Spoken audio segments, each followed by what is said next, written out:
A'udzu billahi minasy syaithanir rajim. Ma sya'allahu kan wa ma lam yasha' lam yakun. Apapun yang dikehendaki Allah terjadi pasti terjadi. Apapun yang tidak dikehendaki Allah terjadi tidak akan terjadi. Tak ada apapun terjadi kecuali dengan qada qadar Allah Subhanahu wa taala. Dalam ayat yang lain Allah mengatakan, A'udzu billahi minasyaitonir rajim. Innama amruhu idza arada syai'an ay yaqula lahu kun. Sesungguhnya urusan Allah apabila menghendaki sesuatu untuk terjadi hanya perlu berkata jadilah, maka jadilah sesuatu tersebut. Tak ada apapun terjadi di atas muka bumi ini. Bahkan sekedar daun jatuh hingga kedipan matamu kecuali dengan qada dan qadar Allah Subhanahu wa taala, kecuali dengan kehendak dan takdir Allah Subhanahu wa taala.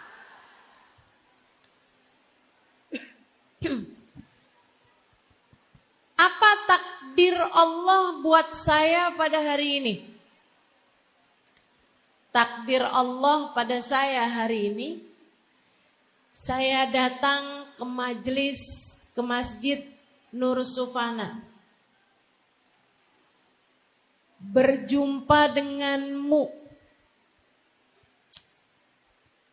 Pegang asalnya satu mic, jadi pegang 2 mic. Semua adalah takdir Allah Subhanahu wa taala, termasuk dirimu. Datang jam berapa? Duduk di mana? Sebelah-sebelahmu siapa? Tak ada yang dapat terjadi pada saat ini kepadamu kecuali dengan takdirnya Allah Subhanahu wa ta'ala.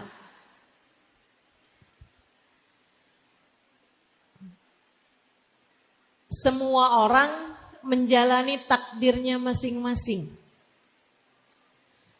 Tapi ada yang damai dan ridho dengan takdirnya Allah.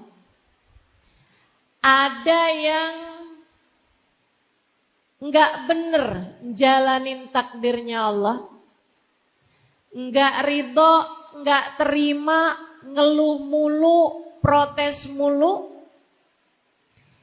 Disinilah nilai manusia di sisi Allah Subhanahu wa taala terlihat. Nabi Muhammad mengatakan, man radiya falahur ridha wa man sakhita falahus sukht.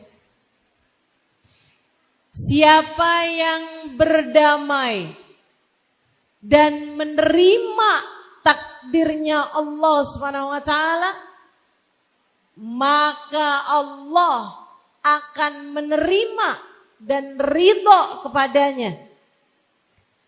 Wa malam wa man sakhita, dan siapa yang protes, enggak terima sama takdirnya Allah Subhanahu wa taala, enggak ridho sama takdirnya Allah Subhanahu wa taala, falahus sukht, maka Allah Subhanahu wa taala pun akan memberikan kemurkaan kepada hamba tersebut. Nilaimu di sisi Allah tergantung dari seberapa ridho kamu, seberapa damai kamu terhadap takdir yang datang dalam hidupmu. Saudariku sekalian yang saya muliakan, demikian pula dengan nilai bahagia hidupmu, nilai tenangnya hatimu dalam hidupmu di atas muka bumi ini. Kamu jangan kira kalau duit saya banyak, kalau badan saya sehat, kalau saya nggak mendapatkan ujian, kalau saya nggak ada masalah, maka hidup saya akan tenang, hati saya akan damai. Enggak gitu ceritanya. Enggak gitu. Nilai tenangmu, nilai damaimu, nilai bahagiamu bukan tentang seberapa manis kamu menjalani kehidupan ini, akan tetapi tentang seberapa ridhomu, seberapa damaimu menjalani setiap takdir yang datang dalam kehidupan meski terkadang pahit terasa. Jangan ngarep hidup seneng terus. Itu mustahil. Mau yang kaya, mau yang kurang kaya, mau yang cantik, mau yang cantiknya nggak kelihatan,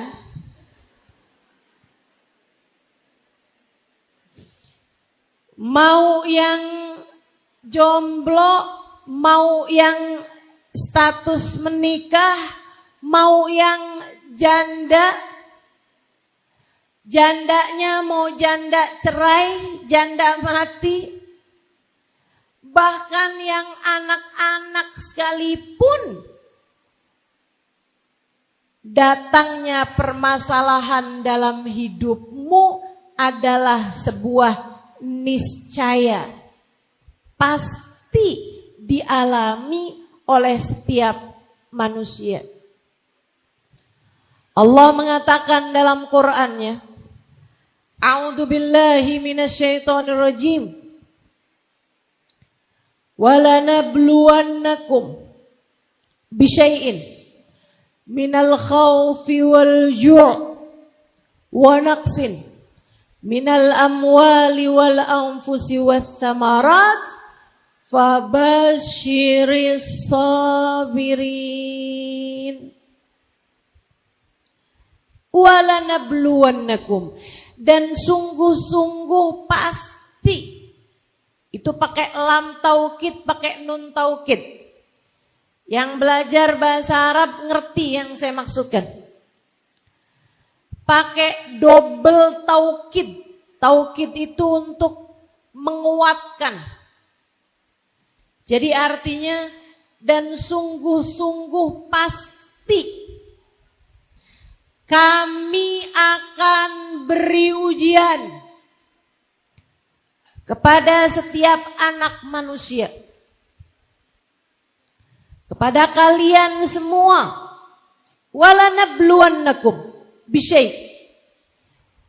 Ujiannya adalah sesuatu yang sifatnya sedikit. Orang Arab nyebut syai' itu sesuatu yang sedikit. Teman-teman sekalian, ini menunjukkan bahwa kamu diberi ujian dalam hidup itu pasti enggak sebanyak kehidupan itu sendiri. Artinya, kalau kamu mau lebih teliti lagi melihat hidupmu, antara ujian yang enggak enak, sama kenikmatan yang Allah Subhanahu wa taala berikan padamu, selalu saja nikmatnya lebih banyak dibandingkan dengan ujiannya. Manisnya selalu lebih banyak daripada pahit getirnya hidupmu. Saya enggak, Ustazah. Hidup saya sengsara mulu. Hidup saya susah mulu. Yakin? Enggak loh. Enggak. Coba kamu ingetin. Antara bisa makan. Yang di belakang kenapa kedengeran? Terus saya mesti gimana?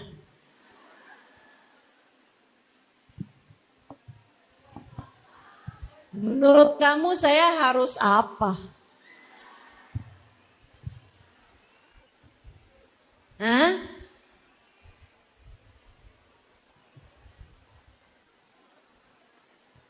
Iya, saya udah lihat. Saya mesti gimana gitu?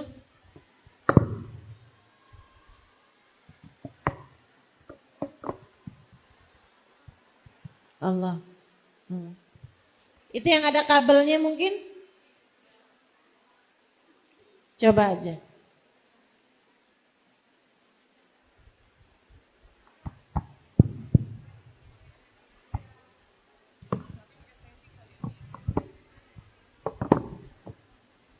Kenapa? Allah. Allah. Kedengeran gak yang sekarang? Enggak kedengeran tapi kok bisa nyaut?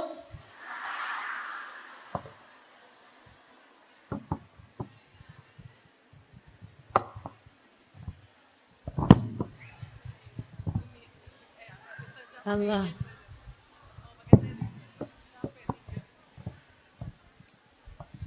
Saudariku sekalian, kedengeran?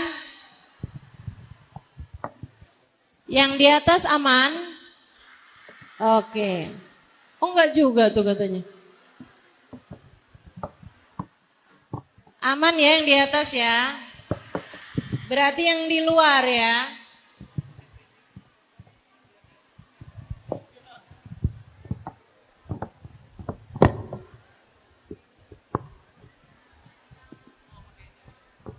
Iya. Ini perhatian juga nih buat para panitia. Kalau mau buat acara, pastikan suara sound system dapat terdengar di mana-mana ya.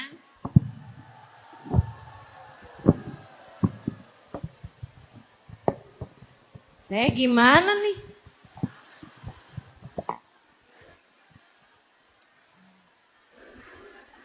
Tapi sesuai dengan temanya.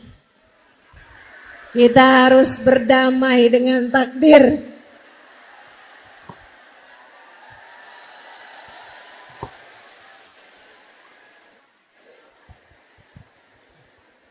Baik, bismillah. Coba biar semuanya tenang, jadi insya Allah semuanya kedengeran. Saudariku sekalian, kalau kamu bilang, tapi hidup saya banyakkan susahnya daripada senangnya. Enggak gitu loh. Kalau kamu mau lebih teliti melihat hidupmu, kamu akan tahu bahwa sebenarnya nikmat yang Allah berikan padamu jauh lebih banyak daripada kepahitan-kepahitan yang Allah Subhanahu wa taala berikan dalam hidupmu. Sehat ama sakit, lamaan mana? Sehat. Punya duit ama enggak punya duit, seringan mana? Saya nggak lagi bilang banyak apa dikit ya. Tapi punya duit sama nggak punya duit, seringan mana? Punya.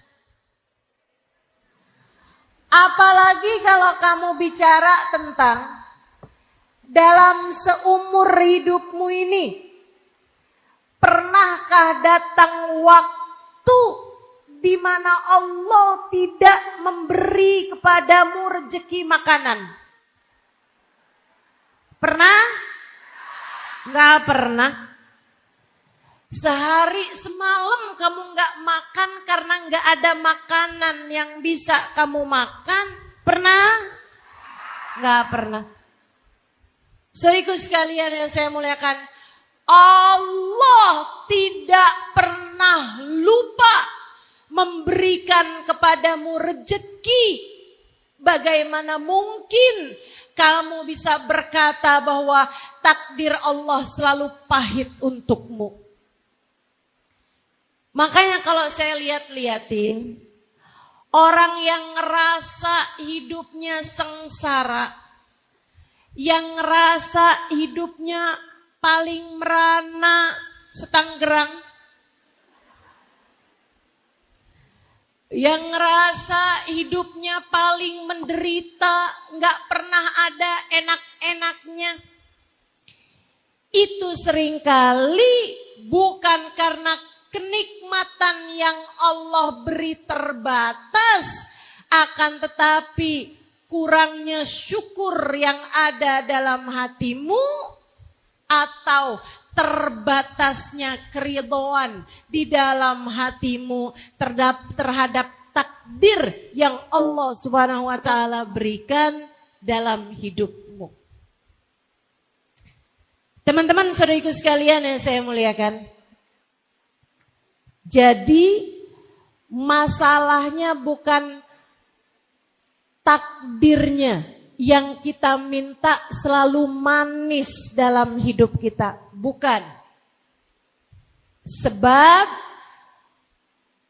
selagi kamu hidup di atas muka bumi ini, maka ujian, kepahitan adalah sebuah keniscayaan.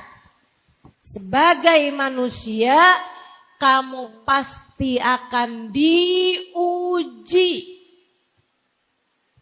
Walanabluwannakum, kata Allah.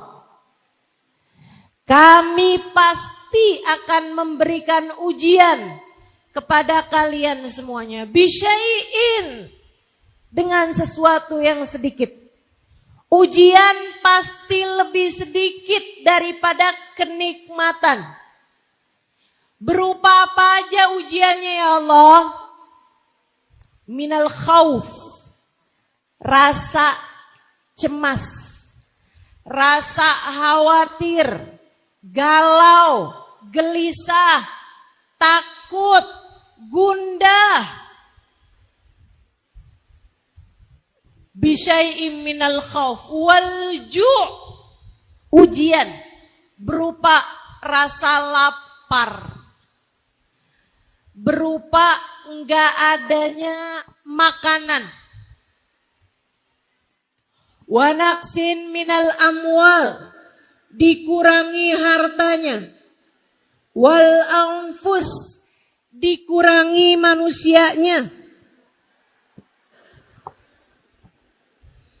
Dikurangi manusianya.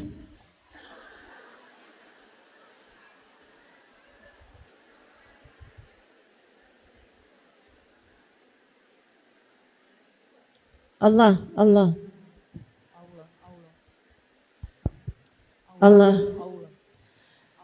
Dikurangi jiwanya. Artinya di antara jenis ujian, dan menurut saya ini salah satu dari ujian paling berat dalam kehidupan, adalah dikurangi manusianya. Orang tua kita meninggal, suami meninggal,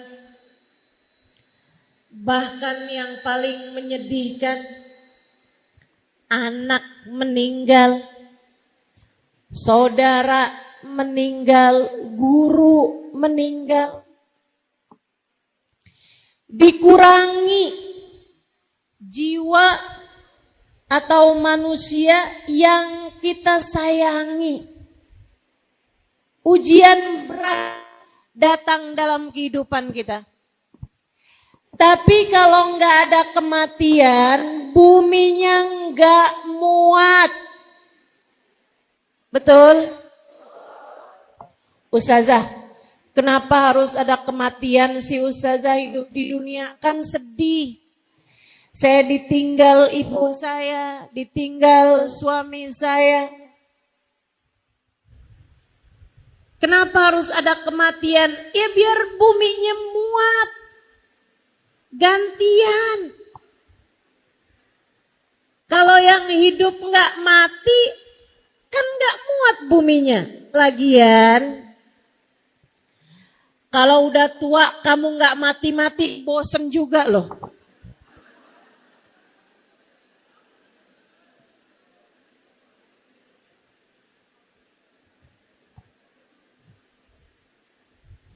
Kamu tahu nggak?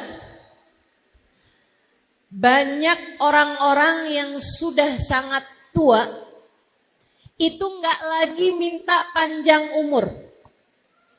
Dia bilang, saya udah nggak pengen lagi panjang umur. Saya tanya, kenapa? Dia bilang, karena semua teman-teman saya sudah meninggal. Masya Allah. Saudariku sekalian, Allah kemudian mengatakan, wal anfusi was samarat. Di antara ujian juga adalah dikuranginya buah-buahan, dikuranginya hasil panen, dijadikan hasil panennya bangkrut, atau usaha yang sedang kita usahakan tidak membuahkan hasil. Bangkrut di sana, enggak berhasil di sini. Salah satu dari jenis ujian yang datang dalam kehidupan. Allah bilang, fabasyiris sabirin. Berikanlah kabar gembira untuk yang bisa sabar. Untuk yang bisa sabar. Hari ini kita dapat ujian suara mikrofon. Berikanlah kabar gembira untuk yang bisa bersabar. Enggak apa-apa. Yang kedengeran ada pahalanya, yang enggak kedengeran, kamu duduk di majelis pun juga tetap dapat pahalanya. Berkahnya semuanya dapat. Ijabah doanya semuanya dapat. Ampunan yang diturunkan di majelis semuanya dapat. Semoga terhadap berbagai macam ujian yang datang dalam kehidupan, kita mampu untuk menjadi hamba-hamba Allah yang mampu berdamai dalam setiap takdir yang datang dalam kehidupan kita. Insya Ustazah, gimana caranya biar hati lebih mampu berdamai, terutamanya ketika ujian yang datang dalam kehidupannya adalah sesuatu yang rasanya pahit. Saya kasih tahu. Nomor 1, ingat bahwa ujian adalah niscaya. Bahwa takdir pahit yang datang dalam kehidupan kita adalah sesuatu yang pasti datangnya untuk siapapun.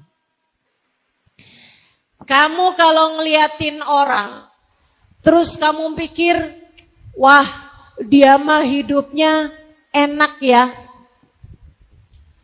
Kamu mah mending. Ada nih kaum mendang-mending nih.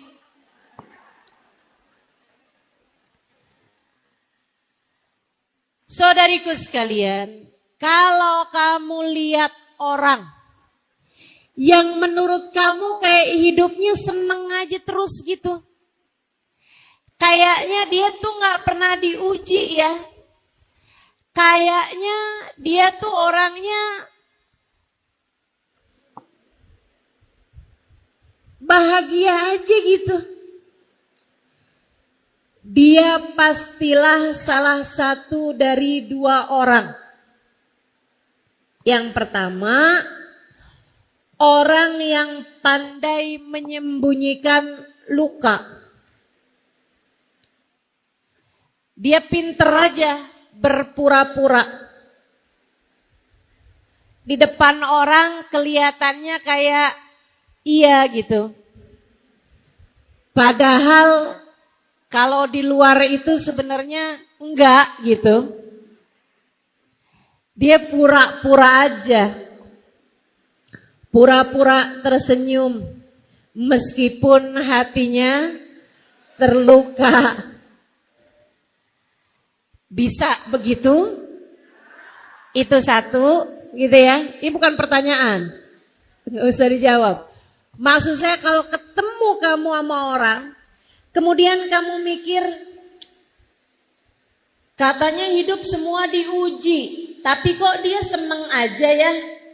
Misalnya, bisa jadi sebenarnya dia diuji, tapi dia pinter aja di hadapan orang lain berpura-pura. Itu satu. Atau kemungkinan keduanya adalah orang tersebut orang yang telah mampu melewati takdir-takdir buruk, takdir-takdir pahit, dan dia berdamai dengan takdirnya, dan merekalah juara-juaranya. Kamu jangan jadi orang yang pertama. Kamu jangan jadi orang yang pertama. Kalau kamu bilang, kalau ada orang bilang, kamu kok kayaknya seneng aja hidupnya. Kamu gak bilang, ya saya berusaha untuk selalu tersenyum meskipun hati saya menangis.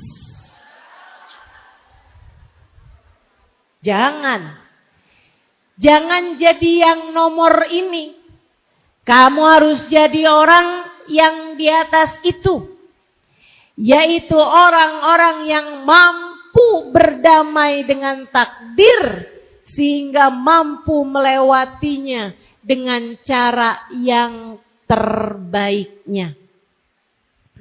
Saudariku sekalian yang saya muliakan. Karena sekali lagi, yang namanya takdir buruk itu adalah ujian. Yang namanya takdir pahit itu adalah ujian. Dan ujian itu gak mungkin ada orang sekolah ujian tiap hari. Gak mungkin. Pasti banyakkan masa belajarnya nanti datang ujian. Dan ujian itu juga, nih saya kasih tahu.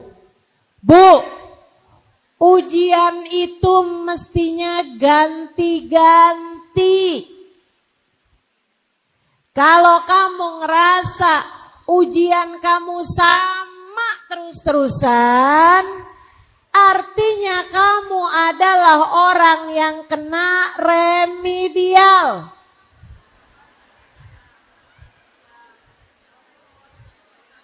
Ustazah, saya dari awal nikah sampai 30 tahun ujian saya sama terus-terusan. Apa tuh?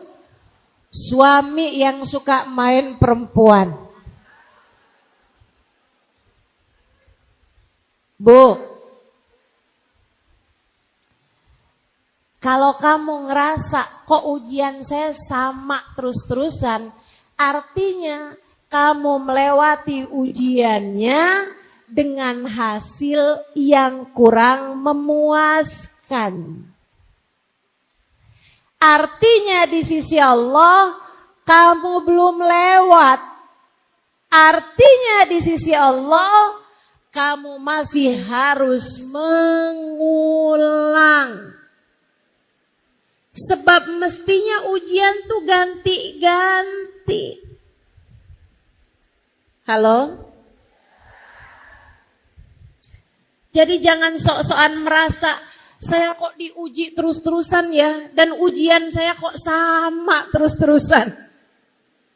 Maaf, Anda belum berhasil. Kamu belum berhasil. Tak ada siapapun menjalani kehidupan dengan ideal. Tak ada. Bahkan manusia paling mulia di atas muka bumi, bernama Sayyiduna Muhammad, hidupnya penuh dengan ujian. Ditinggal wafat orang-orang yang beliau cinta. Dibenci oleh kaumnya, kemiskinan, bahkan luka-luka di badan, kesakitan, apapun aja, bahkan harus terusir, bahkan harus dilempari orang-orang, bahkan budak dengan batu-batu kerikil. Kurang apa ujiannya baginda kita Nabi besar Muhammad sallallahu alaihi wasallam, ngajarin kita bahwa hidup di dunia tak pernah ideal buat siapapun. Jangan berharap hidupmu sempurna. Jangan berharap kamu hidup gak ada sakitnya, gak pernah disebelin orang. Jangan berharap hidup kamu berjalan mulus-mulus aja. Dari kamu lahir sampai kamu mati semuanya berjalan mulus. Gak pernah sakit, gak pernah sulit, gak pernah difitnah, gak pernah dibenci. Gak ada ceritanya teman-teman, gak ada ceritanya. Pasti semuanya harus kamu lewati. Itu adalah keniscayaanmu sebagai seorang manusia.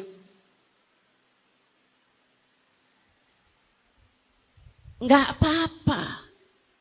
Diuji tuh enggak apa-apa. Ada masalah tuh enggak apa-apa. Lagi dikasih sakit tuh enggak apa-apa. Lagi melewati masa-masa sulit itu enggak apa-apa. Lagi melewati hari-hari berat itu enggak apa-apa.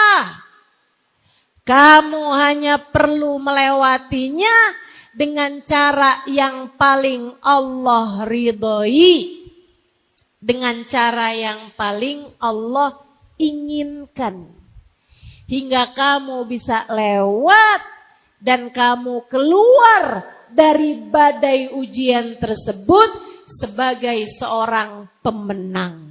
Insya Allah. Saudaraku sekalian, jadi sekali lagi nggak ada orang nggak diuji, semuanya diuji, semua diuji, dan ujiannya itu datang bahkan sesuai dengan kadar keimanan. Kata Nabi Muhammad sallallahu alaihi wasallam, al-bala muwakkalun bil anbiya, thummal awliya, thummal adna fal adna. Ujian itu paling besarnya datang kepada para nabi, kemudian para wali, kemudian orang-orang soleh, terus sampai ke bawahnya. Semakin tinggi nilainya di sisi Allah, semakin berat pulalah ujiannya. Semakin kecil nilainya di sisi Allah, semakin ringan pulalah ujiannya. Tapi kamu juga jangan minta, iya ya, saya nih kok hidup saya gak pernah diuji. Ya Allah, apakah ini menunjukkan bahwa saya adalah orang yang tidak bernilai? Ya Allah, kalau begitu ujilah saya dengan ujian-ujian yang besar. Belum tentu bisa lewat kamu. Udah Allah itu udah yang paling luar biasa. Tahu kemampuan hambanya. La yukallifullahu nafsan illa. Allah tidak akan memberi ujian, beban di luar batas kemampuan hambanya. Jadi itu yang nomor 1.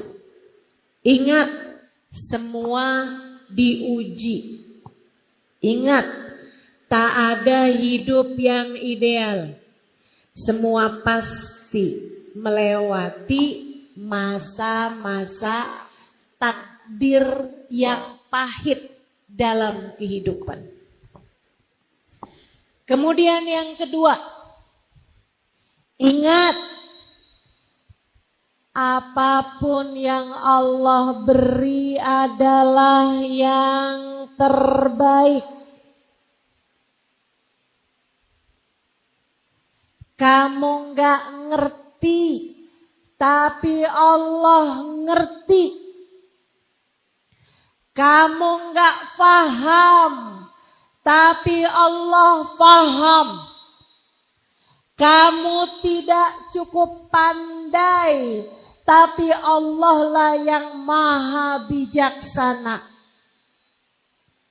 Teman-teman seriku sekalian, selayak dokter yang handal, Allah terkadang memberikan dalam kehidupan kita kepahitan-kepahitan. Kamu sakit, kamu pun pergi ke dokter. Dokter yang tahu kamu sakit tidak akan memberikan hal-hal yang manis sebagai obatnya. Nih, minimal obat kamu dikasih pil, kamu dikasih sirup, kamu dikasih jamu. Rasanya apa? Pahit. Rasanya pahit.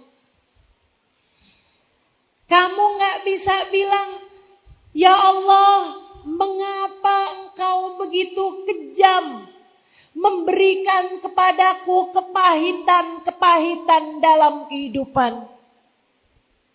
Itu sama kayak kamu bilang sama dokter, dokter nih sebenarnya lagi ada masalah apa sama saya dokter? Kenapa kok dokter ngasih saya pil-pil pahit? Tentu dokter tersebut akan menjawab, saya memberimu pil pahit karena dengan ilmu saya tahu bahwa di dalam pil pahit ini terdapat obat bagi penyakitmu. Kita nih, kalau hidup kita senang terus-terusan, dari mana kita paham caranya bersabar? Kalau hidup kamu sehat terus-terusan, seneng terus-terusan, dari mana kamu bisa pengen sama akhirat? Teman-teman saya sekalian, saya kalau lagi sakit, saya ingetin diri saya. Halimah, kamu kayaknya emang terlalu betah di dunia. Makanya sama Allah diingatkan bahwa dunia enggak seseneng ini. Dengan Allah kasih sakit. Begitu sakit, jadinya inget sama akhirat. Begitu sakit, akhirnya jadi pengen sama surga. Akhirnya jadi kangen sama surga. Kalau kamu hidupnya senang terus-terusan, dari mana kamu belajar rasa kepengen surga? Makanya tiap kali dikasih kepahitan, itu adalah cara Allah mengingatkanmu dengan surga. Allah kayak lagi mau bilang, nih, jangan kebetahan sama dunia. Dunia ada sakitnya, dunia ada sulitnya, dunia ada gak enaknya. Entar kalau kamu pengen seneng terus, kalau kamu kepengen sehat terus, tempatnya adanya di surga. Belajar kangen sama surga dengan kita melewati kepahitan-kepahitan di atas muka bumi ini. Kadang-kadang bukan lagi pil pahit yang dikasih, teman-teman. Karena sang dokter paham, wah, ini sakitnya berat. Jadi nggak cukup dengan pil. Harus diapain nih dokter? Suntik. Obatnya udah nggak mempan dengan pil pahit. Harus suntik. Ada nggak disuntik yang enak? Nggak ada. Nggak ada. Maka demikianlah Allah berbuat kepada hamba-hambanya yang dicinta. Kamu kalau lagi datang takdir-takdir buruk dalam hidupmu, kamu harus tahu bahwa itu adalah surat cinta yang Allah layangkan dalam hidupmu. Sesekali kamu harus disuntik.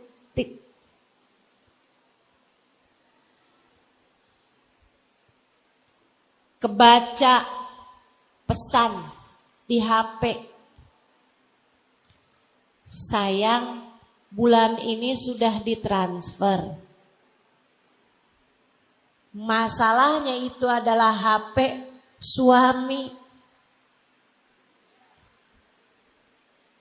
Kamu kebaca di HP suamimu ada WhatsApp masuk, sayang, bulan ini sudah ditransfer.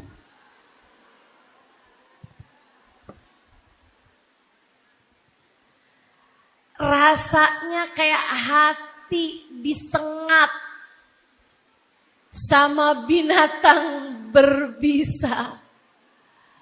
Rasanya kayak hati lagi kena kesetrum. Saudariku sekalian, tuh dia tuh suntikan Allah dalam kehidupan. Karenanya seringkali saya ingatkan kepada para istri, saat kamu tahu bahwa hati suamimu berpaling darimu, itu adalah yang Allah ulurkan untukmu hendak menarikmu kembali kepadanya. Allah kayak lagi mau ngingetin. Tuh kayak lagi dapat WhatsApp dari Allah Subhanahu wa taala. Gimana? Hati manusia bisa berpaling darimu. Sebab akulah pemilik cinta yang sejati. Akulah yang tak akan pernah berpaling darimu. Saat aku cinta padamu, aku tak akan berpaling darimu. Allah lagi kirim surat cinta.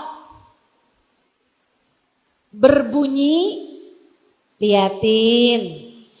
Kalau cintamu untuk manusia, bukankah rasa itu rentan untuk berjumpa dengan kecewa? Sebab hanya cintakulah yang tak akan pernah berujung kecewa. Gimana? Allah kayak lagi nanya, gimana? Gimana?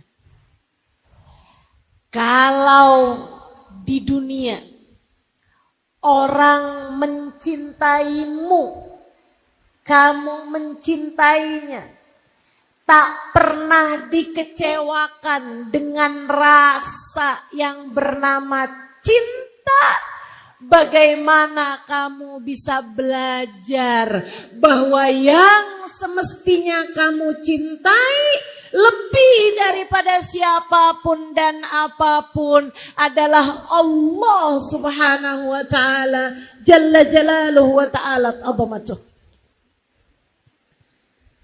Suntikan-suntikan untuk hatimu, suntikan-suntikan untuk jiwamu. Berat, teman-teman saudaraku sekalian. Tapi disitulah nilaimu bisa naik di sisi Allah Subhanahu wa ta'ala. Dari situlah kamu akan belajar tentang bagaimana berbekal di dunia untuk menuju ke alam akhirat. Terkadang penyakitnya terlalu berat hingga akhirnya gak cukup pakai pil pahit, gak cukup buat disuntik, harus dioperasi.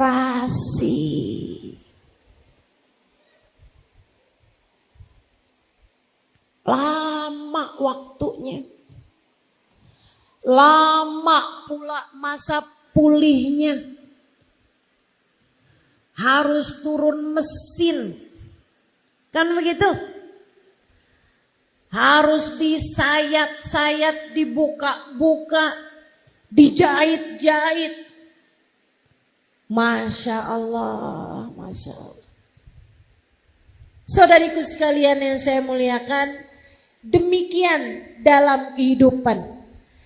Terkadang ada badai-badai menyerang. Terkadang ada keadaan-keadaan yang rasanya kayak kiamat kamu rasakan.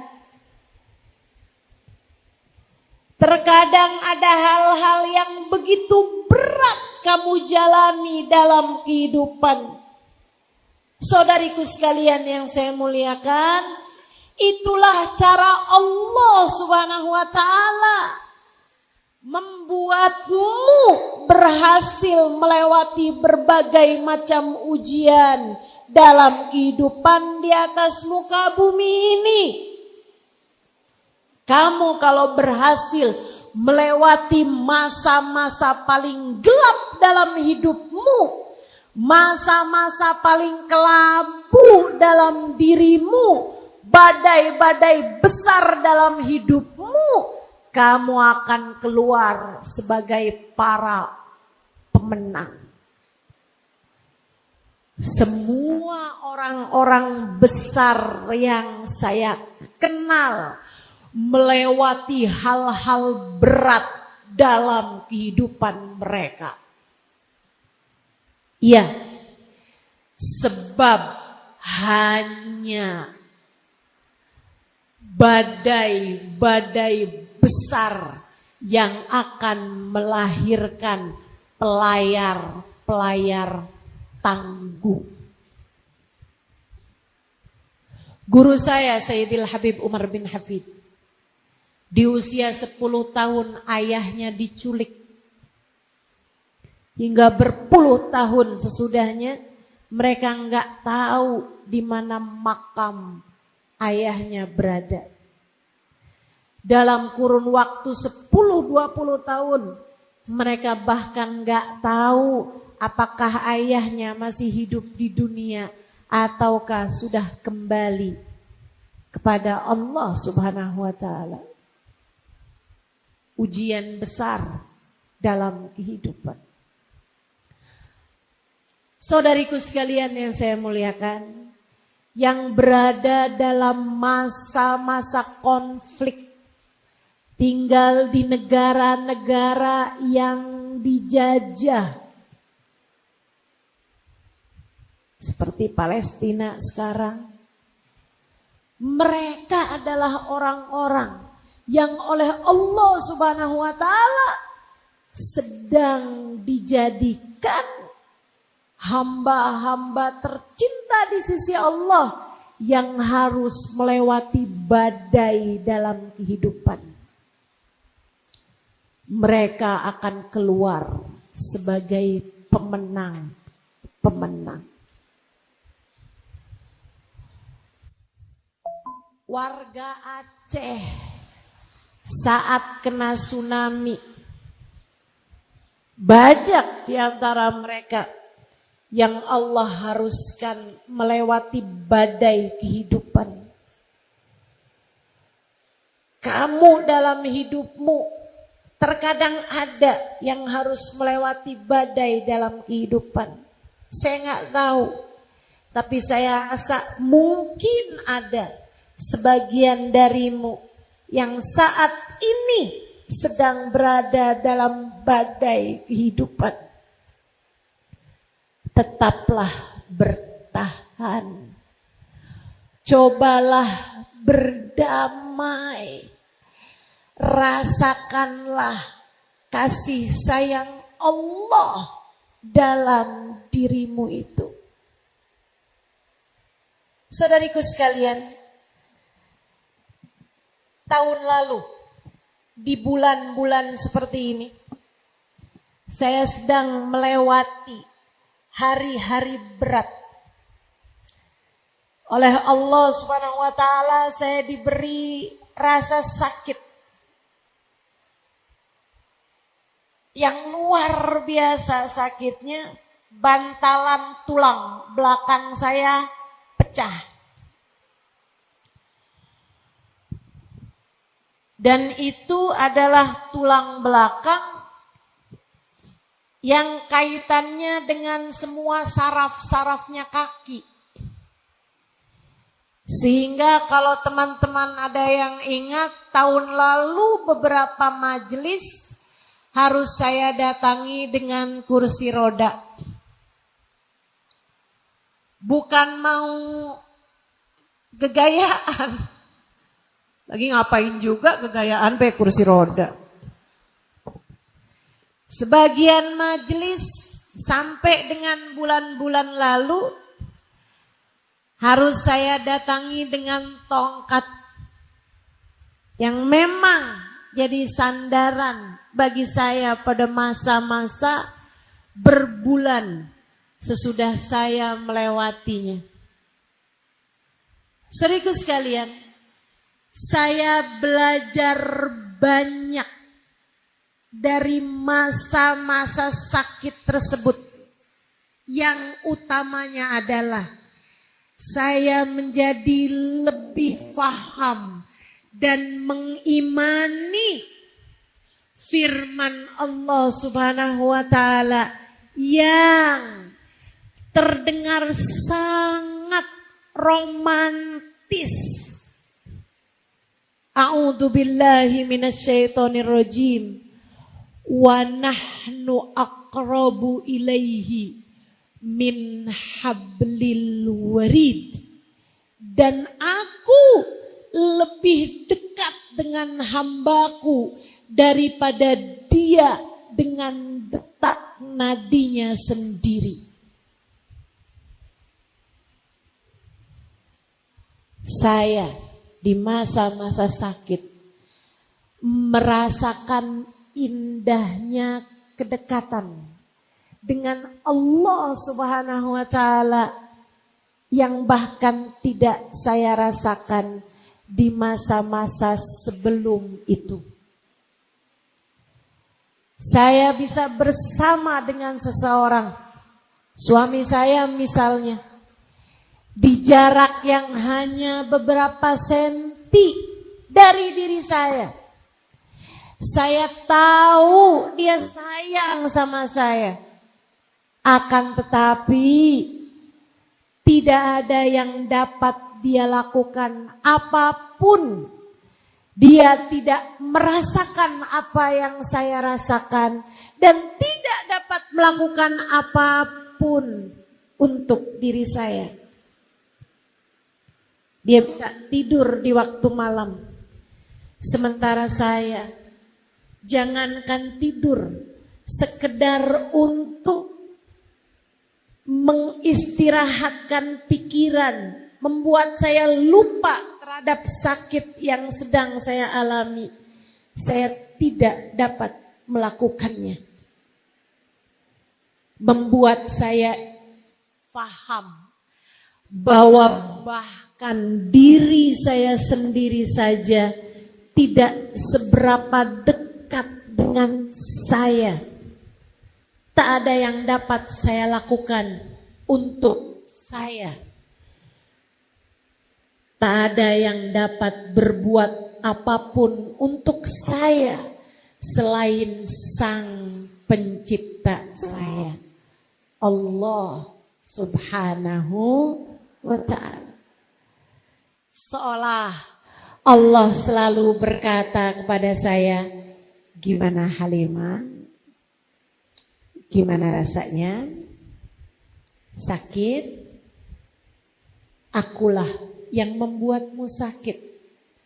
Tapi kamu tak perlu khawatir. Sebab akulah pula yang dapat menyembuhkanmu. Aku ada untukmu. Aku ada untukmu. Hanya akulah untukmu. Saudariku sekalian yang saya muliakan, maka Allah yang paling tahu keadaanmu, paling paham cara untuk menaikkan kelasmu, paling paham, paling mengerti cara untuk membuatmu menjadi hamba-hamba Allah yang kuat keimanannya, yang sehat ruhnya. Untuk itulah Allah mengujimu dengan takdir-takdir pahit dalam hidupmu. Berdamailah, sabarlah, bertahanlah, semua akan lewat. Semua akan lewat. Semua akan berlalu, teman-teman. Tak selamanya hujan pasti ada waktunya hujan reda. Tak selamanya badai, ada waktunya badainya berhenti. Tungguin, kalau habis hujan terkadang akan ada pelangi warna-warni. Tungguin, gak apa-apa. Waktunya diuji itu gak apa-apa. Sebab dia yang paling tahu, itu yang harus kamu ingatkan pada dirimu. Hati saya sakit Ustazah, suami yang begitu saya cintai berpaling hati. Tuh, ambil pelajarannya.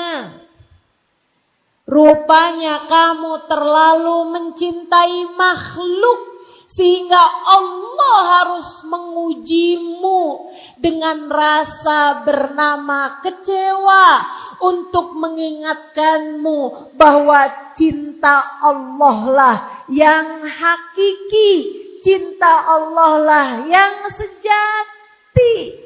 Belajarlah untuk mampu melewati ujian ini dengan cara yang paling Allah inginkan. Jadi kalau kamu ketika diuji suami berpaling hati, kamu malah berpikir emang dia doang yang bisa begitu, saya juga. Ya kamu namanya melewati ujian bukan dengan cara yang benar. Kalau kayak gitu besok-besok kamu bakal diuji lagi dan lagi. Karena kamu masih harus remedial. Suami berpaling hati karena kayaknya saya kurang cantik. Kalau gitu saya mau berangkat ke Korea.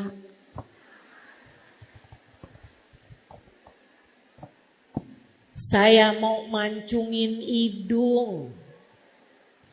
Saya mau tarikin benang. Saya mau sulam. Saudariku sekalian yang saya muliakan, bukan begitu seharusnya kamu melewati ujian.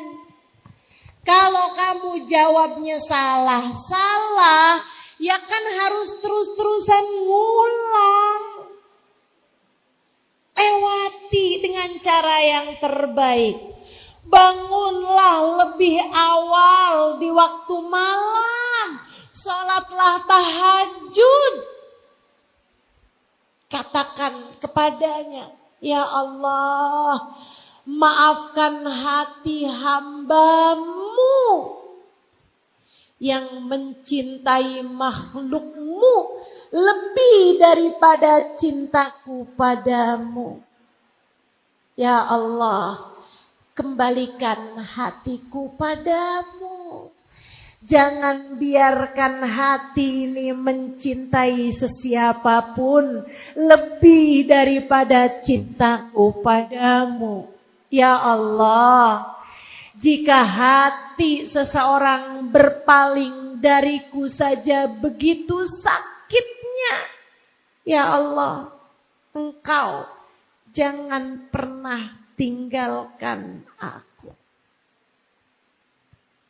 Ya Allah, Engkau jangan pernah tinggalkan aku.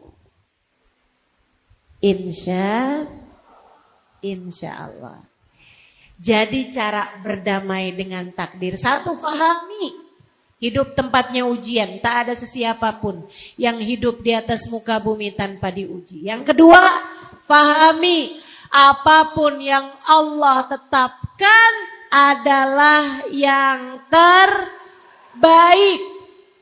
Kemudian yang terakhir, bantulah dengan doa dan takwa sehingga kamu melewatinya dengan bimbingan Allah Subhanahu wa ta'ala. jalani perintah-perintah Allah, tinggalkan larangan-larangan Allah. Saudariku sekalian yang saya muliakan, berdamai dengan takdir bisa kamu dapatkan dengan mudah. Hatimu jadi jauh lebih tenang, hatimu jadi jauh lebih damai kalau rahmat Allah senantiasa tercurah untukmu dan kasih sayang serta syafaat Nabi Muhammad tertuju padamu. Karenanya sangat saya sarankan, kalau kamu kepengen hidupmu lebih damai, hatimu lebih tenang, melewati berbagai macam ujian dalam kehidupan, cobalah buat lebih dekat sama Nabi Muhammad. Banyakin baca sholawat. Ustazah, kan takdirnya Allah, urusannya apa sama Nabi Muhammad? Ini saya kasih tahu. Saudaraku sekalian, terkadang takdir-takdir berat yang harus kamu rasakan dalam kehidupan itu semacam ketukan palu dari Hakim yang Maha Agung atas perbuatan dosa yang telah kamu lakukan semasa hidup di dunia. Kata Allah Subhanahu wa taala, a'udzu billahi minasyaitonir rajim. Ma asabatkum min musibah illa fa bima kasabat aidikum. Tidaklah menimpa kepada kalian satu musibah melainkan disebabkan karena perbuatan dosa kalian sendiri. Terkadang Allah melihatmu rajin bener bikin dosa. Akhirnya kemudian Allah berikan musibah-musibah, hal-hal berat dalam kehidupanmu. Itu kayak semacam Allah lagi bilang, nih karena dosa-dosa kamu nih, tok, kamu harus menjalani hal-hal berat dalam kehidupanmu. Penjara seminggu, penjara sebulan, misalnya gitu. Kayak gitu. Saudariku sekalian, ketahuilah, dalam persidangan Allah kita punya pembela bernama Muhammad sallallahu alaihi wa ala alihi wasallam. Dalam persidangan kehidupan yang hakimnya adalah Allah Subhanahu wa taala, pembela kita, pengacara kita bernama baginda Nabi besar Muhammad yang telah mengatakan, syafaati li ahlil kabair min ummati. Syafaatku bisa nyampe bahkan kepada pelaku-pelaku dosa besar dari umatku. Syafaat Nabi Muhammad, pembela kita sekalian. Karenanya ketika datang seorang sahabat berkata, ya Rasulullah, saya senang banyak bersolawat kepadamu. Berapa solawatku yang aku hadiahkan untukmu? Kata Nabi, terserah kamu. Sepertiga Rasul, bagus kalau kamu tambahin lebih bagus lagi. Ini ukfir minas salati alaikam ja'altuhu lak. Saya senang bersolawat padamu, berapa dari solawatku yang aku hadiahkan untukmu. Atau saya senang bersolawat padamu, hai Rasulullah, berapa dari waktu luangku aku gunakan bersolawat padamu. Kata Nabi, terserah kamu. Sepertiga Rasul, bagus kalau kamu tambahin lebih bagus lagi. Setengah Rasul, bagus kalau kamu tambahin lebih bagus lagi. Idan fathuluthan, kalau gitu 2/3 wahai Rasul, Bagus. Kalau kamu tambahin lebih bagus lagi. Idzan falqul. Kalau gitu semua aja Rasulullah. Semua sholawatku aku hadiahkan untukmu, atau semua waktu luangku aku gunakan bersolawat padamu. Nabi Muhammad menjawab, idzan tukfahamuk wa tufar dzambuk. Jika itu kamu lakukan, ketahuilah akan terangkatlah seluruh bebanmu. Akan terangkatlah seluruh susahmu. Dan akan terampunilah seluruh dosa.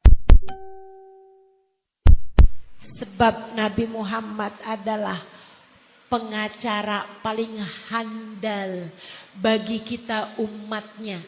Pembela paling sayang bagi kita umatnya. Ketika kamu mendekati beliau, ketika kamu banyak bersolawat kepada beliau, maka takdir-takdir buruk yang datang dalam kehidupanmu akan dengan ringan kamu melewatinya, atau akan lebih ringan kamu melewatinya. Yuk, 3 hal itu ingetin terus. Untukmu yang saat ini sedang berada dalam masa-masa berat. Untukmu yang saat ini sedang berada dalam ujian-ujian yang kamu rasakan tak ringan. Untukmu yang sedang terluka, untukmu yang sedang bombardir dengan berbagai macam badai-badai dalam kehidupan, ingatkan hatimu bahwa hidup memang harus begitu. Tak pernah ada siapapun menjalani kehidupannya senang terus-terusan.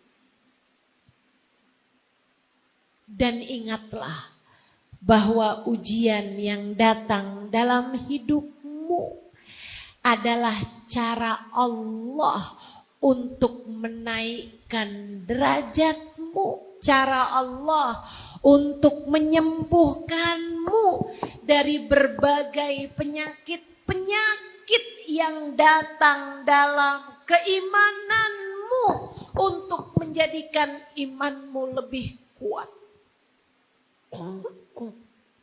untuk menjadikan agamamu lebih sehat, untuk menjadikan hatimu menjadi hati yang kokoh. Hingga nanti ketika datang waktumu kembali kepadanya, kamu datang padanya sebagai peraih husnul khatimah. Hingga datang waktunya kamu kembali kepada Allah Subhanahu wa taala. Allah telah membentangkan pintu rahmatnya lebar-lebar untukmu. Sebab kamu telah menjadi hamba yang mampu melewati ujian dengan cara yang paling dia inginkan. Kamu telah menjadi hamba yang masuk dalam daftar hamba-hamba tercinta dan diterima oleh Allah Subhanahu wa ta'ala. Dan ingatlah, untukmu yang sedang berada dalam ujian, mendekatlah kepada Sang Pembela, bersolawatlah padanya, dekatkan hatimu padanya.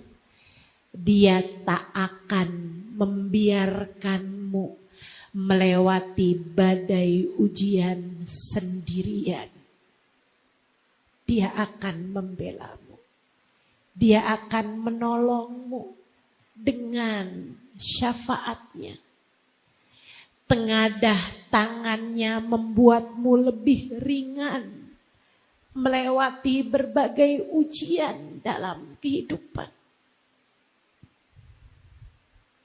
Doa-doanya kepada Allah lebih mustajab.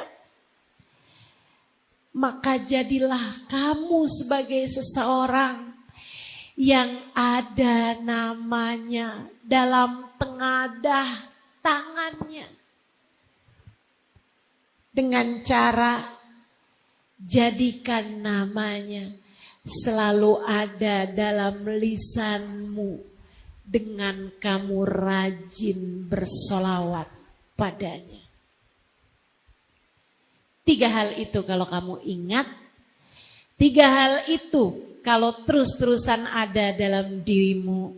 Maka lihat bagaimana ujian dalam kehidupan sepahit apapun akan kamu lewati dengan cara yang paling benar. Rabbana zalamna anfusana wa illam taghfir lana wa tarhamna lanakunanna minal khasirin. Rabbana atina fid dunya hasanah wa fil akhirati hasanah wa qina adzabannar. Bi fadli subhana rabbika rabbil izzati amma yasifun wa salamun alal mursalin walhamdulillahi rabbil alamin. Al-Fatihah bil qabul wa tamami kulli sul wa ila hadratur rasul. Al-Fatihah. Alhamdulillah. Wassalatu wassalamu ala Rasulillah Muhammad ibn Abdillah wa ala alihi wa sahbihi wa man wala. Subhanaka la ilma lana illa ma 'allamtana innaka antal alimul hakim. Rabbi shrah li sadri wa yassir li amri wahlul 'uqdatan min lisani yafqahu qawli, amma ba'd. Saudaraku sekalian yang saya muliakan, apa sih artinya hijrah? Hijrah itu artinya pindah. Pindah dari satu keadaan kepada keadaan yang lainnya. Diwajibkan untuk hijrah dari keadaan yang buruk menuju kepada keadaan yang baik. Kamu kalau ingin di hari akhirat nanti menuju ke surga, maka dari mulai sekarang pastikan jika sebelumnya kamu masih mengarahkan langkah menuju selain surga, kamu sudah harus memastikan langkah putar balik menuju surga. Maka saya akan sampaikan padamu beberapa pesan. Saya mau sampaikan 3 pesan aja terkait hijrah kita dalam kehidupan ini, sehingga mudah-mudahan semuanya dari dunia menuju surga, dari kehidupan di dunia ini hidup dalam keadaan bahagia, amin, sampai mati husnul khotimah, di akhirat nanti masuk surga. Sekali lagi mudah-mudahan hidup kita di dunia bahagia, mati husnul khotimah, di akhirat masuk surga. Kalau kamu pengen ketiganya, hidup bahagia, mati husnul khotimah, di akhirat menuju surga, nih saya kasih tahu 3 pesan saya. Yang pertama, bagusin niat. Apapun yang kamu lakukan, siapapun kamu, dan apapun yang kamu lakukan baru benar-benar bermakna apabila niatnya bagus. Katanya Imamul Haddad, man saluhat niyatuhu saluhat a'maluhu la mahala. Orang kalau niatnya bagus, perbuatannya bakalan bagus, pasti. Wa man sa'at niyatuhu sa'at a'maluhu la mahala. Dan kalau niatnya jelek, perbuatannya bakalan jelek. Wa in kanat fi suratihi hasanah, walaupun kelihatannya kayaknya bagus. Kalau udah niatnya nggak bagus, bakalan perbuatannya juga nggak bagus. Kayak ada tuh berapa tahun yang lalu mau pemilihan anggota dewan, nyumbang karpet masjid biar dipilih. Nyumbang karpet masjid perbuatan bagus apa nggak bagus? Niatnya biar dipilih, bagus apa nggak bagus? Saudaraku sekalian, ternyata abisnya pemilihan dia nggak kepilih, karpetnya diambil lagi. Masjidnya nggak punya karpet, kesian. Ada lagi nyumbang pintu masjid, ternyata nggak kepilih juga. Habis selesai pemilihan, pintunya diambil lagi, masjidnya jadi nggak punya. Masya Allah. Perbuatan sebaik apapun, niatnya harus bagus.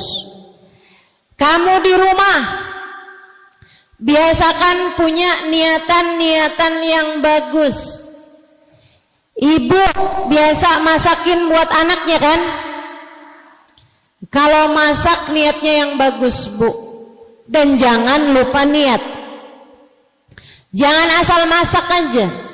Ya Allah, saya niat masak buat anak dan suami, biar kami semuanya makan makanan yang sehat, sehingga bisa jadi sebab kami menjadi kuat beribadah kepadamu ya Allah. Sambil niat, ya Allah, jadikanlah makanan ini sebagai makanan yang membawa kebaikan, banyak membawa kebaikan bagi diri-diri kami dari dunia hingga kelak di hari akhirat nanti. Jangan salah, Bu. Saya dulu waktu sekolah SD, waktu saya kecil, segini, kecil, biar begini saya pernah kecil juga loh, Bu. Saya waktu sekolah SD itu, zaman saya kecil, selalu saja juara kelas dan tidak pernah merasa kesulitan untuk belajar. Saya mudah untuk masuk pelajaran-pelajaran yang diberikan. Setiap pagi sebelum berangkat sekolah, saya akan cium tangan abah saya, cium tangan umi saya, kemudian abah saya akan pegang ubun-ubun kepala saya. Beliau kemudian berdoa, barakallahu fiik. Disebul ubun-ubun kepala saya. Saya dulu meyakini bahwasanya apa yang dikerjakan abah saya membuat otak saya encer, sehingga saya lebih mudah mendapatkan pelajaran-pelajaran dan memahami ilmu yang saya dapat di sekolah. Jadi kalau ada teman yang nanya, kok kamu pinter sih? Jawaban saya, iya, karena saya disebul sama abah saya. Didoakan sama abah saya, beliau meniup ubun-ubun kepala saya sambil berdoa, barakallahu fiik. Semoga Allah memberkahimu, nak. Saya dulu punya keyakinan itu yang membuat saya jadi cerdas. Dulu itu keyakinan saya tanpa tahu kebenarannya. Tapi ketika dewasa saya tahu bahwa ternyata hal yang seperti itu memang berpengaruh bagi saya, sebab otak ini terdiri dari cairan, dan cairan tubuh kalau disampaikan kalimat-kalimat yang baik, apalagi doa-doa yang indah, ia akan menjadi cairan yang indah pula. Molekul-molekulnya, sel-sel dalam air tersebut akan membentuk bentuk-bentuk yang sangat indah dan menjadi kekuatan untuk mengerjakan kebaikan-kebaikan. Jadi para guru yang kepengen santri-santrinya, pelajar-pelajarnya pada pinter-pinter, jangan suka ngomel. Para ibu yang kepengen anakmu cerdas-cerdas, jangan suka marah-marah. Apalagi marah-marahnya sambil masak. Masakanmu itu semuanya cairan. Cairan tersebut, air tersebut, kalau kamu marah-marah, ia akan jadi sesuatu yang rusak, masuk ke dalam tubuh anak-anakmu, merusak otak, merusak kesehatan, merusak hati, merusak anggota tubuh. Itu sebabnya Imam Al-Ghazali menyampaikan dalam salah satu kitabnya, siapa yang sepanjang harinya kepengen bagus, awalilah pagi hari dengan bacaan dan ucapan-ucapan yang bagus. Bu,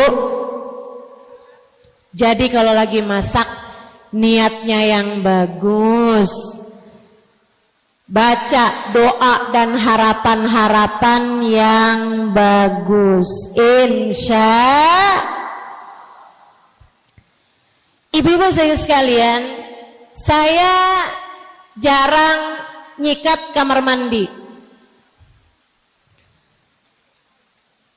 karena saya malas, dan karena biasanya ada yang nyikatkan kamar mandi saya.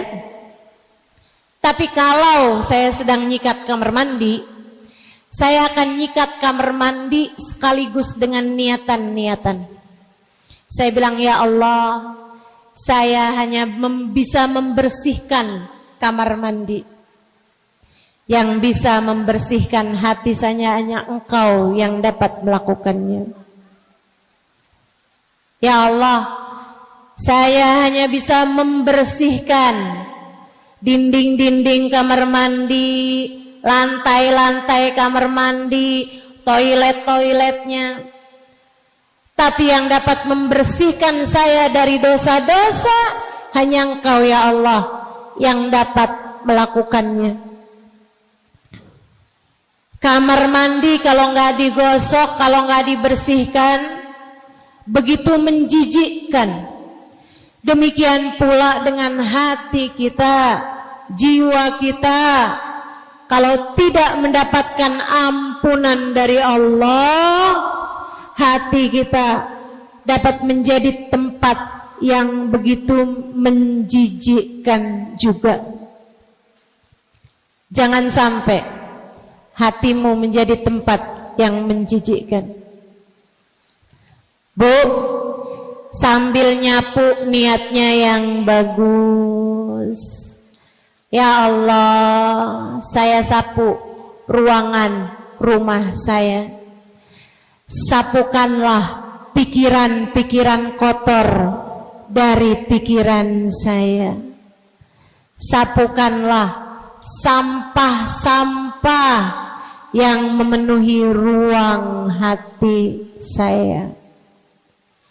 Kalau kamu pagi-pagi buka horden, buka jendela, kamu bilang sama Allah, ya Allah, yang saya lakukan hanya bisa buka jendela, sehingga udara di luar bisa masuk ke dalam rumah, Saya minta kepadamu ya Allah, bukakanlah hati kami sehingga rahmat-Mu mudah untuk masuk ke dalam hati kami.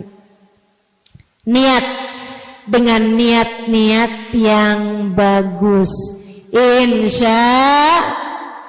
Insya Allah. Itu untuk hal-hal sederhana yang bisa kita lakukan. Apalagi hal-hal besar yang kamu lakukan dalam kehidupan. Adik-adik yang pengen kawin, kalau kamu kawin, jangan niat cuman biar seneng, apalagi cuman sekedar biar bisa jawabin omongan tetangga yang suka nanya, kapan kawin? Tuh temen-temennya udah pada gendong anak. Kalau kamu bingung jawabnya, saya ajarin. Jodoh, rezeki, ajal yang punya Allah, adanya di tangan, dalam genggaman, dalam takdir. Jadi kalau kamu terus-terusan ditanya, kamu kapan kawin? Kapan kawin? Jawab aja, kalau tante kapan mati? Jodoh aja sama aja deh. Sama-sama gak ada yang tahu. Hati-hati jagain mulut. Saudariku sekalian yang saya muliakan, jangan suka nanya sama orang yang habis kawin, kamu kapan punya anak? Emang dia tahu? Enggak tahu. Enggak tahu ibu-ibu sekalian. Karenanya enggak usah nambahin bingungnya orang. Kita belajar untuk bisa menempatkan segala sesuatu sesuai dengan tempatnya, insya Allah. Nah, kalau kamu kawin, niatnya yang bagus. Niat buat memperbanyak jumlah umat Nabi Muhammad. Sebab Nabi Muhammad mengatakan, tanakahu takfuru fa inni mubahin bikumul umam yaumal qiyamah.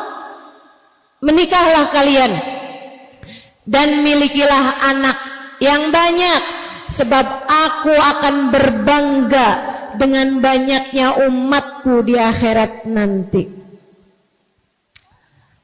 Kalau nikah, niat yang bagus, niat mengerjakan perintah Allah, niat memperbanyak umat Nabi Muhammad sallallahu alaihi wasallam, niat mengerjakan sunnahnya Nabi Muhammad.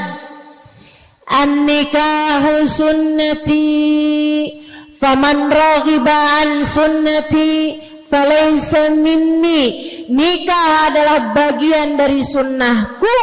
Siapa yang enggan terhadap sunnahku, dia tidak termasuk bagian dari kelompokku. Jadi yang nikah niatnya harus bagus. Kalau kamu tahu kamu hamil, mulai mengandung anakmu, niat yang bagus. Ya Allah, aku niat menjadikan anak yang sedang aku kandung ini, ya Allah, sebagai hamba yang ahli ibadah kepadamu. Ya Allah, saya berusaha untuk menjalankan kewajiban saya sebagai hamba-Mu. Saya niat untuk menjadikan yang ada dalam kandungan saya sebagai umat Nabi Muhammad yang soleh atau soleha. Gitu, niatkan. Demikian pula kalau kamu ngajar, kalau kamu belajar, apapun aja yang kamu lakukan. Nih sekarang niat hadir di majelis ini, Jangan cuman sekedar pengen tahu mukanya Ustazah Halimah kayak apaan sih. Ustazah yang suka viral di TikTok itu loh, yang gak pernah kelihatan mukanya, kelihatan kursinya doang. So ikut sekalian saya muliakan, gak cukup sebagai niat-niat yang bagus, mesti dinaikin niatnya. Pengen belajar jadi hamba Allah yang tahu apa yang harus dilakukan. Pengen kumpul-kumpul dengan banyak perempuan-perempuan solehah, biar saya juga ketularan jadi hamba Allah yang solehah. Kepengen belajar dari hamba-hambanya Allah Subhanahu wa taala. Kepengen punya ilmu yang punya sambungan langsung sampai kepada baginda Nabi besar Muhammad sallallahu alaihi wasallam. Sebab bagaimanapun saya belajar di pondok-pondok pesantren yang para pengajarnya adalah orang-orang yang memiliki sanad keilmuan sampai kepada baginda Nabi besar Muhammad sallallahu alaihi wa ala alihi wa sahbihi wasallam. Termasuk urusan niat ini, bagusin niat ini adalah sesuatu hal yang sangat dipentingkan oleh Nabi Muhammad sallallahu alaihi wasallam dalam berbagai macam urusan, termasuk dalam urusan hijrah. Sebab ternyata ketika Nabi Muhammad hijrah, umat Islam hijrah berangkat dari Mekah ke Madinah, enggak semuanya kepengen untuk hidup di Madinah bersama dengan Nabi Muhammad sallallahu alaihi wasallam, menjalankan syariat agama Islam secara kafah, secara sempurna. Enggak semuanya punya niat begitu. Ada juga kerja di Mekah enggak nguntungin, ikutan hijrah kali-kali. Kalau buka toko nih di Madinah, siapa tahu nih bisa untung. Ada lagi hijrah ikutan berangkat ke Madinah. Karena saya dengar-dengar cewek yang saya naksir berangkat hijrah ke Madinah. Namanya Ummu Gais.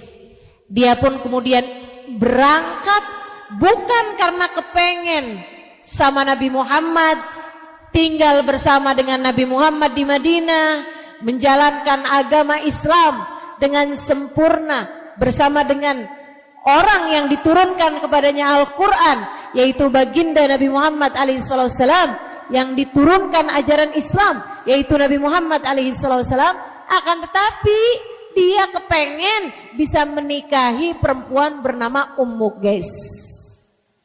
Maka mereka pun mengadu kepada Nabi Muhammad alaihissalam, ya Rasulullah, laisa kulluna man yuhajir ibtigha'a mardatillah.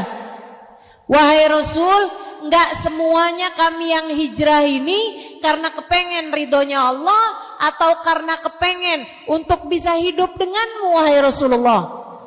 Ada Rasul yang hijrahnya karena pengen dapetin dunia, pengen bisa dapat pekerjaan yang lebih baik, pengen bisa dapat penghasilan yang lebih menguntungkan. Ada juga Rasul yang hijrahnya karena kepengen bisa kawin sama Ummu Gais. Itu gimana Rasul? Sama apa enggak nih kita pahalanya? Sama apa enggak hasilnya? Sama apa enggak buahnya? Nabi Muhammad menjawab, innamal a'malu binniyat wa innamal likulli imri'in ma nawa.